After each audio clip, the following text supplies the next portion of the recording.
Le Dafresh Morning, c'est 104.5 tonnes de bonne humeur. Tous les matins sur Urban FM. La meilleure radio de la capitale. La meilleure radio de la capitale. 104.5 Urban FM, la station urbaine, on est avec Jean-Paul. Jean-Paul, bonjour. Bonjour la fraîche. Comment t'as passé le week-end? Oh, un week-end tranquille. Hein. Tu as fait de nouvelles découvertes? Oui, j'ai fait. J'ai terminé la série Sky Rojo. J'ai regardé aussi un autre film sur Amazon Prime qui parlait d'une. Enfin, c'est inspiré d'un fait réel, un infirmier qui passe son temps à tuer les gens. Ah, ouais, oui, j'ai vu voilà. ça. Ça vraiment aussi c'est un truc qui m'a. C'était un très bon film avec Jessica Chastain.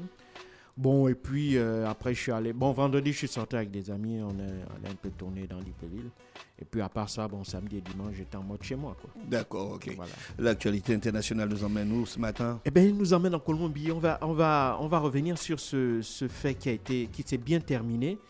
Ce fait très heureux. Il faut savoir que depuis 40 jours, si tu veux, le pays était tenu en haleine avec la disparition de 4 enfants indigènes, originaires de la tribu des Huitoto. C'est une tribu qui vit en pleine jungle colombienne.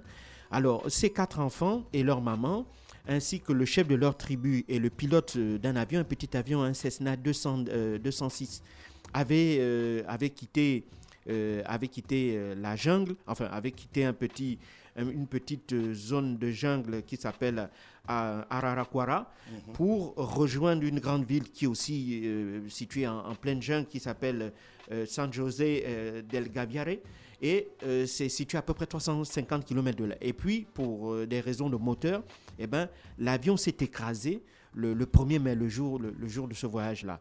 Et donc les 3 adultes qui étaient à bord, c'est-à-dire le pilote du Cessna, le chef de tribu et la maman de ces 4 enfants, sont décédés.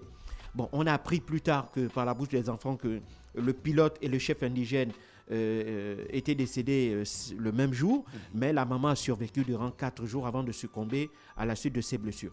Alors, ce qui est intéressant, c'est vraiment le courage et l'héroïsme de ces enfants-là, parce qu'il faut savoir qu'ils sont 4, âgés de 13, 9, 5 et 1 an. Donc, on a Leslie, l'aîné, âgé de 13 ans.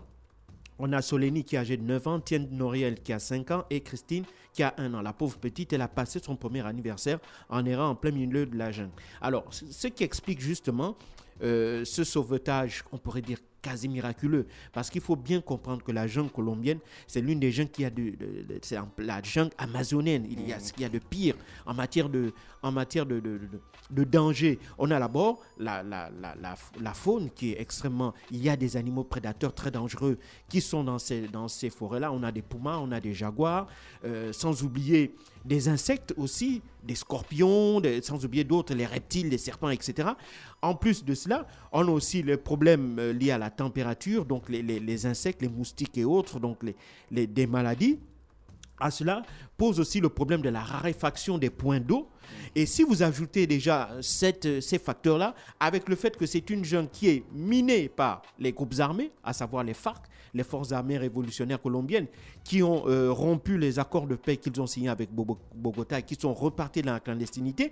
À côté de ça, vous avez les groupes de narcotrafiquants aussi qui utilisent la jungle pour évidemment déployer pour produire enfin l'héroïne, la cocaïne qu'ils exportent principalement vers les États-Unis. Donc ces groupes armés aussi représentaient un danger non négligeable pour ces 4 enfants-là. Et donc, ils ont pu survivre durant 40 jours parce qu'il y a eu quand même, il faut le dire, non seulement il y a eu l'intelligence et la résilience de ces enfants-là, en particulier l'aîné Leslie, qui a la particularité D'abord, c'est une jeune fille indigène dont la maman avait déjà montré un certain nombre de choses concernant les techniques de survie en brousse. Et donc, elle a su à la fois mettre en pratique ces techniques de survie-là et surtout, prendre soin de ses frères et sœurs cadets en les protégeant d'éventuels dangers. Ça, c'est la première chose. La deuxième chose, c'est que les autorités colombiennes ont très vite mis en place un système intelligent de recherche de ces enfants-là. Qu'est-ce qu'ils ont fait? Il y a eu une centaine de soldats au sol qui étaient là pour faire les recherches, accompagnés d'à peu près 1 millier d'indigènes qui sont venus suppléer ces soldats-là parce que mieux que les indigènes, il n'y a personne qui connaît ces forêts-là qui sont particulièrement impénétrables. Et puis, il y avait un appui aérien de 10 hélicoptères de l'armée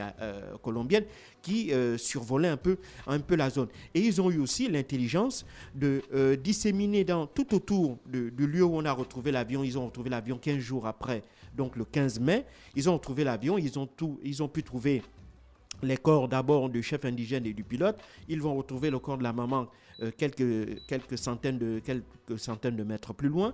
Et donc, tout autour du lieu du crash, ils vont jeter des paquets de vivres, d'accord, pour que les enfants puissent les retrouver et les consommer. Et donc, c'est ce que les enfants vont faire. Ils vont trouver ça et là, parfois, certains de ces sacs de vivres et ils vont pouvoir les ingérer. Et puis, la deuxième chose intelligente de la part de Leslie, c'est qu'à chaque fois, il laissait des petits indices pour qu'on puisse les retrouver à partir du lieu du crash de l'avion. C'est ainsi qu'on a retrouvé une paire de ciseaux, on a retrouvé des tétines de biberon, on a même retrouvé des paires de chaussures. Hansel et Gretel. Voilà, comme Hansel et Gretel. C'est-à-dire qu'au fur et à mesure, il laissait, quand il partait, il laissait un objet. Et donc, à partir de ces objets-là, les sauveteurs ont pu restreindre la zone de recherche jusqu'à parvenir environ 5 km au sud du lieu du crash de l'avion où ils ont retrouvé sains et saufs ces 4 enfants. Donc vraiment, il y a eu cette intelligence-là d'organisation d'abord de l'armée colombienne qui a décidé de ne pas aller faire la recherche tout seul,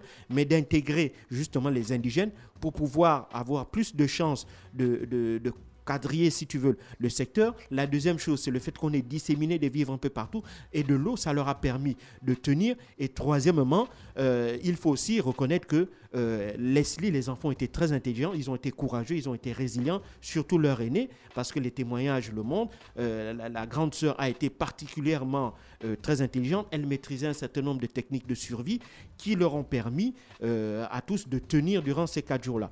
Bien entendu, lorsque l'armée colombienne les a retrouvés vendredi dernier, ils étaient physiquement atteints parce qu'il faut bien comprendre qu'ils étaient dans des conditions extrêmes en pleine jungle, même si le milieu de la jungle ne leur était pas totalement étranger, mais ils avaient quand même tenu pendant 40 jours. Et il ne faut pas oublier, ce n'étaient pas des adultes, ce sont des enfants.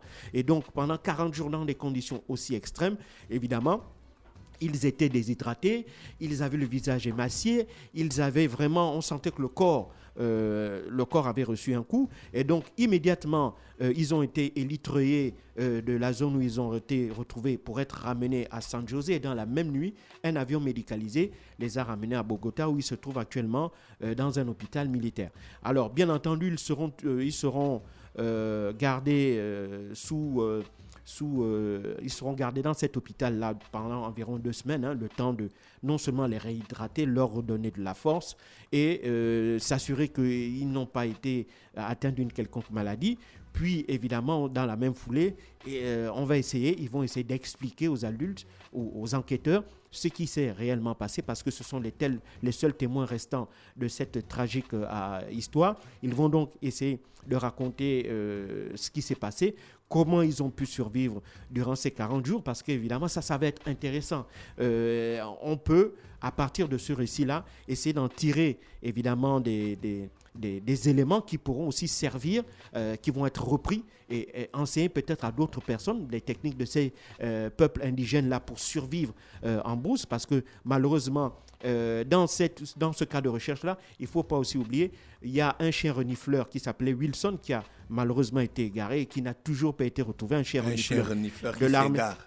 Un chien renifleur de l'armée colombienne. Malheureusement, on déplore une perte parmi cette équipe de sauveteurs. Et donc, ces techniques-là, essayer de comprendre comment les choses sont déroulées, va être particulièrement intéressant pour peut-être s'en servir et sauver d'autres vies par la suite. Et je ne serais pas étonné que, vu évidemment l'impact que cette histoire-là a eu en Colombie et à travers le monde, que l'on ne soit pas étonné dans peut-être 1 an ou 2 qu'on retrouve cette histoire-là sous forme de film diffusé, peut-être dans une grande plateforme de streaming. Mais ce qui est intéressant, c'est vraiment à la fois la capacité de ces enfants-là à avoir su s'organiser, à avoir su se protéger en utilisant des techniques ancestrales de survie dans la jungle d'une part, et d'autre part, au-dessus, il y a une organisation de recherche qui a été très bien coordonnée à la fois entre les militaires et les tribus indigènes pour permettre justement de retrouver ces enfants-là. C'est ce qui a fait qu'à chaque fois, au bout de 15 20 jours, 30 jours, alors que les chances de les retrouver vivants ne cessaient de s'amoindrir, mais le fait que l'on ait retrouvé des indices de vie de ces enfants-là leur redonnait encore de l'espoir, et c'est grâce justement à cette coordination-là qu'ils ont su que ces enfants étaient encore en vie et qu'il y avait une chance de les retrouver sains et saufs, et c'est ce qui a permis la fin heureuse de cette tragique affaire malheureusement. Merci Jean-Paul avec nous ce matin sur les 104.5 Urban FM qui revenait sur l'actualité internationale. Restez connectés dans le Da Fresh Morning. Le Da Fresh Morning, c'est 104.5 tonnes de bonne humeur. Tous les matins sur Urban FM. La meilleure radio de la capitale. La meilleure radio de la capitale.